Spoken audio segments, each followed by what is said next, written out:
जय श्री कृष्णा, जय श्री सीताराम। आज हम जानेंगे कार्तिक मास के कृष्ण पक्ष की एकादशी की कथा, विधि एवं महात्म्य के बारे में। प्रिय दर्शकों, दीपावली के 4 दिन पहले पड़ने वाली कार्तिक मास के कृष्ण पक्ष की इस एकादशी को लक्ष्मी जी के नाम से अर्थात रमा एकादशी के नाम से जाना जाता है। इस दिन भगवान श्री नारायण का लक्ष्मी जी सहित पूजन करना चाहिए।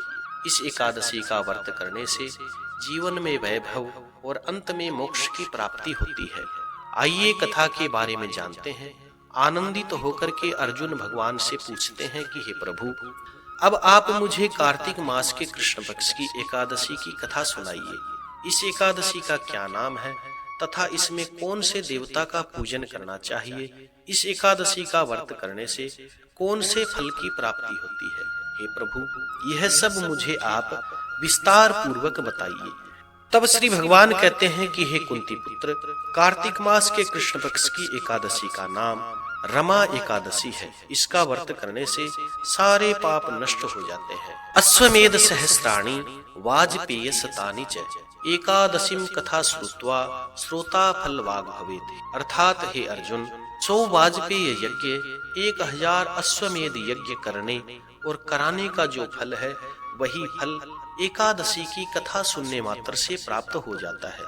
इसकी कथा इस प्रकार से है। हे अर्जुन, तुम ध्यान लगा करके सुनो। प्राचीन काल में मुचुकुंद नाम का एक राजा राज्य किया करता था। महाराज मुचुकुंद के इंद्र, वरुण, कुबेर, विभीषण आदि मित्र थे। महाराज मुचुकुंद बड़े ही सत्यवादी भगवान श्री नारायण के भक्त थे। उनका राज्य बिल्कुल निष्कंटक था। हे अर्जुन, उनके एक चंद्रभागा नाम की कन्या थी। उसका विवाह उन्होंने महाराज चंद्रसेन के पुत्र शोभन के साथ किया था। महाराज मुचुकुंद एकादशी का व्रत बड़े ही नियम से किया करते थे। उनके राज्य में सभी इस नियम का कठोरता से पालन भी किया करते थे।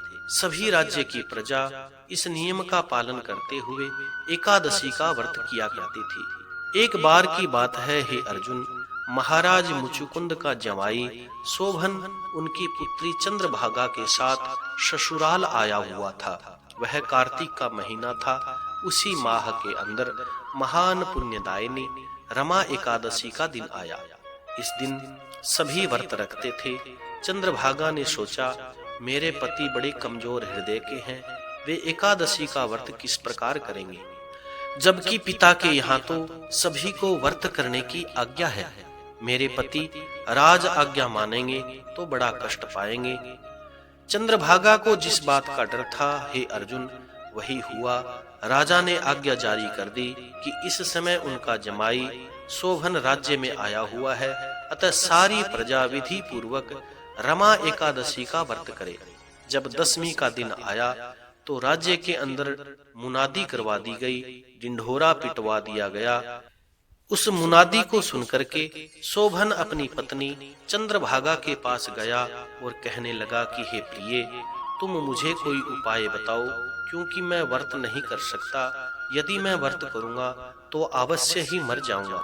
इस पर चंद्रभागा कहने लगी कि हे प्राणनाथ, मेरे पिता महाराज मुचुकुंद के राज्य में एकादशी के दिन कोई भी भोजन नहीं करता। यहाँ तक हाथी, घोड़ा, ऊंट, पशु आदि भी तृण, अन्न, जल आदि ग्रहण नहीं करते, तो फिर मनुष्य तो भोजन कर भी कैसे सकते हैं? हे प्राणनाथ, यदि आप व्रत नहीं कर सकते तो किसी दूसरे राज्य में दूसरे स्थान पर चले जाइए, क्योंकि यदि आप यहाँ पर रहेंगे तो आपको व्रत अवश्य ही करना पड़ेगा। इस पर शोभन ने कहा कि हे प्रिय, तुम्हारी राय तो ठीक है, परंतु व्रत करने के डर से किसी और राज्य पर दूसरे स्थान पर चले जाऊं, यह मैं ठीक नहीं समझता। अब मैं व्रत अवश्य ही करूंगा, परिणाम चाहे कुछ भी क्यों न हो। भाग्य में जो लिखा है भला उसे कौन मिटा सकता है। उसने एकादशी का व्रत किया। भूख और प्यास से अत्यंत व्याकुल होने लगा। सूर्य नारायण भगवान भी अस्त हो गए। जागरण के लिए रात्रि आई। वह जागरण की रात्रि शोभन के लिए बड़ी कष्टदायक, दुख देने वाली थी। दूसरे दिन सूर्य उदय होने से पहले ही भूख और प्यास के कारण शोभन के प्राण और पंखेरु उड़ गए। हे अर्जुन, महाराज मुचुकुंद ने अपने जमाई के मृत शरीर को जल में प्रवाह कर दिया और अपनी पुत्री को आज्ञा दी कि वह सती न हो, भगवान श्री नारायण की कृपा पर भरोसा रखे। चंद्रभागा अपने पिता की आज्ञा के अनुसार सती नहीं हुई और वह अपने पिता के घर में रह करके एकादशी का व्रत निष्ठा पूर्वक करने लगी।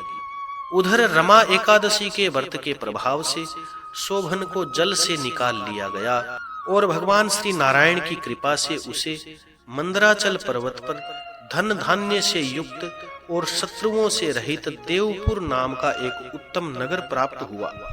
उसे वहां का राजा बना दिया गया। उसके महल में रतन स्वर्ण के स्तंभ लगे हुए थे।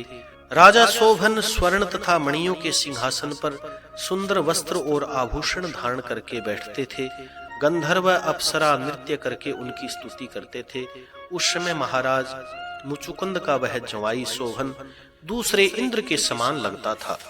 श्री भगवान कहते हैं कि हे अर्जुन, उस समय मुचुकुंद के नगर में रहने वाला सोम शर्मा नाम का एक ब्राह्मण तीर्थ यात्रा के लिए निकला हुआ था। घूमते घूमते वह उनके राज्य में जा पहुंचा। महाराज मुचुकुंद के जमाई शोभन को देख करके वह ब्राह्मण उसको राजा का जमाई जान करके उनके पास गया। राजा शोभन अपने आसन से खड़ा हुआ अपने ससुर तथा स्त्री चंद्रभागा की कुशल क्षेम पूछने लगा। सोम शर्मा ने कहा कि हे राजन, हमारे राजा तो कुशल से हैं तथा आपकी पत्नी चंद्रभागा भी बड़ी कुशल है। अब आप अपना हाल बताइए। आपने तो रमा एकादशी के दिन अन्न जल ग्रहण न करने के कारण प्राण त्याग दिए थे, परंतु हे राजन, मुझे बड़ा आश्चर्य है कि ऐसा विचित्र और सुंदर नगर जिसको न तो मैंने कभी सुना और न कभी देखा, आपको किस प्रकार से प्राप्त हुआ।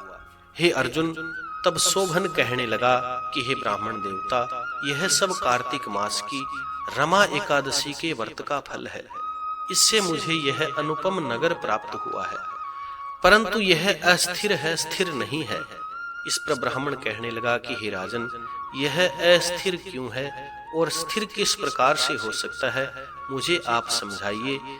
यदि इसको स्थिर करने के लिए कुछ मैं कर सका तो अवश्य ही कोई न कोई उपाय करूंगा। तब शोभन कहने लगा कि हे ब्राह्मण देवता, मैंने यह व्रत विवश होकर के किया था, श्रद्धा रहित तो होकर के किया था।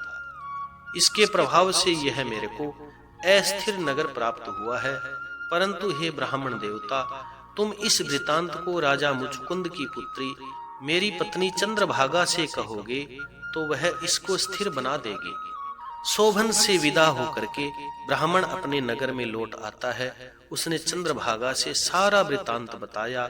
इस पर राजकन्या चंद्रभागा कहने लगी कि हे ब्राह्मण देवता, क्या आप वह दृश्य अपनी आंखों से प्रत्यक्ष देख करके आए हैं या अपने स्वप्न की बात मेरे से बता रहे हैं।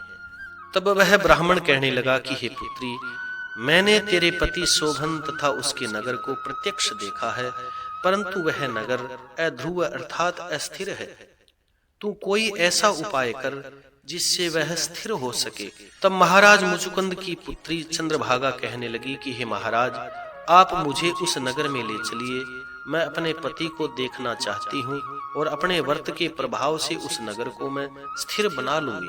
चंद्रभागा के वचनों को सुनकर के वह ब्राह्मण उसे मंदराचल पर्वत के पास वामदेव ऋषि के आश्रम में ले गया।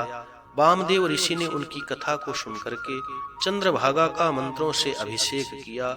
चंद्रभागा मंत्रों तथा व्रत के प्रभाव से दिव्य शरीर धारण करके अपने पति के पास चली गई। श्री भगवान कहते हैं कि हे अर्जुन, शोभन ने अपनी स्त्री चंद्रभागा को देख करके उसे प्रसन्नता पूर्वक अपने आसन पर अपने पास बिठाया। चंद्रभागा कहने लगी कि हे प्राणनाथ, अब आप मेरे पुण्य को सुनिए। जब मैं अपने पिता के यहाँ 8 वर्ष की थी, तब से ही मैं सविधि एकादशी का व्रत कर रही हूँ। उन्हीं व्रतों के प्रभाव से आपका यह नगर स्थिर हो जाएगा और समस्त कर्मों से युक्त होकर के प्रलय के अंत तक स्थिर रहेगा। चंद्रभागा दिव्य रूप धारण करके तथा दिव्य अलंकारों से सज करके अपने पति के साथ आनंद पूर्वक वहां पर रहने लगी। श्री भगवान कहते हैं कि हे पार्थ, यह मैंने रमा एकादशी का महात्म्य बताया। जो मनुष्य रमा एकादशी के व्रत को करते हैं, उनके समस्त पाप नष्ट हो जाते हैं। जो मनुष्य रमा एकादशी का महात्म्य सुनते हैं वे भी अंत में भगवान श्री नारायण के धाम को प्राप्त होते हैं। इस कथा का सार यह है कि भगवान बड़े दयालु, बड़े कृपालु, बड़े क्षमावान है। श्रद्धा पूर्वक या विवश होकर के कोई भी उनका पूजन या एकादशी का व्रत करते हैं तो वह उन्हें उत्तम फल अवश्य प्रदान करते हैं। भाव कुभाव अनख आलसहु, नाम जपत मंगल दिशि दसहु। चाहे भावना से, कुभावना से, अभिमान से, आलस से, किसी प्रकार उनका नाम लेने से, एकादशी का व्रत करने से वे बड़े प्रसन्न होते हैं और समस्त कामनाओं को पूर्ण करते हैं। किंतु प्राणी को चाहिए कि वह भगवान की पूजा पूरी श्रद्धा से करे। शोभन अपनी पत्नी के द्वारा श्रद्धा पूर्वक किए गए एकादशी के व्रतों के कारण अपने राज्य को स्थिर कर सका। ऐसी सुकर्मा पत्नी भगवान श्री नारायण विष्णु की कृपा से ही प्राप्त होती है। जय श्री कृष्णा, जय श्री सीताराम। कथा सुनने के बाद में कथा को लाइक करें, शेयर करें और कथा अच्छी लगी हो तो कमेंट में भगवान का मंगलमय नाम अवश्य लिखें। जो लोग इस चैनल पर नए हैं वे इस चैनल को सब्सक्राइब करें ताकि आने वाली व्रत कथाएं, विधि, महात्म्य आपको प्राप्त होते रहे। जय श्री कृष्णा, जय श्री सीताराम।